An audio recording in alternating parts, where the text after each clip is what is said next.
दोस्तों, क्या हो अगर आपको एक गिफ्ट बॉक्स दिया जाए। ऑफ कोर्स आपकी उम्मीदें जगेंगी कि उस गिफ्ट बॉक्स से आपको कुछ मिलने वाला है। लेकिन जैसे ही आप उस गिफ्ट बॉक्स को खोलते हैं वह अंदर से खोखला निकल जाता है, खाली निकल जाता है। तो फिर क्या होता है कि आपकी जो उम्मीदें हैं वो टूट जाती हैं। अगर ये इंसान के साथ छोटे स्केल पर हो तो कोई फ़र्क नहीं पड़ता है, लेकिन यही हादसा अगर बड़े पैमाने पर किसी इंसान के साथ होता है तो फिर सिर्फ उसकी उम्मीदें ही नहीं टूटती बल्कि उसके पैरों तले ज़मीन खिसक जाती है। मैं यहाँ किस गिफ्ट बॉक्स की बात कर रहा हूँ इसका गैस आप खुद कर सकते हैं, लेकिन उससे पहले आप रमेश की एक छोटी सी कहानी सुनिए। तो ये कहानी एक छोटे से गांव के एक छोटे से बच्चे की, जिसका नाम है रमेश, जो पहली कक्षा में पढ़ता है।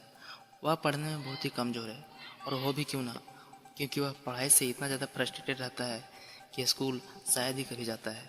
सौभाग्यवश वह एक दिन स्कूल चला जाता है, जहाँ पर उसे टीचर शांति से बैठा के प्यार से समझाता है कि देखो बेटा, अगर नहीं पढ़ेगा लिखेगा, अनपढ़ रहेगा, तो कुएं का मेंढक बन के रह जाएगा। जिंदगी में कभी भी बाहर की दुनिया को नहीं देख पाएगा। ये बात अब रमेश के जहन में बैठ चुका था, और फिर तब से उसने कभी पीछे मुड़ के नहीं देखा। लोगों का मोटिवेशन और टीचर्स की बातें अब उसकी सराखों पर होता।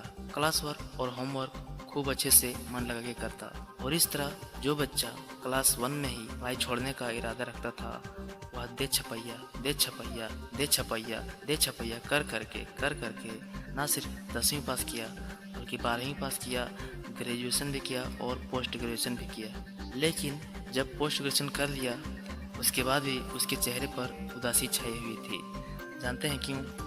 क्योंकि वह अभी भी कुएं का मेंढक ही था, और इस पर वो अकेला नहीं था। उसके साथ थे वे सभी टीचर्स और लोग जो उसे आइडियल बनने की शिक्षा देते थे।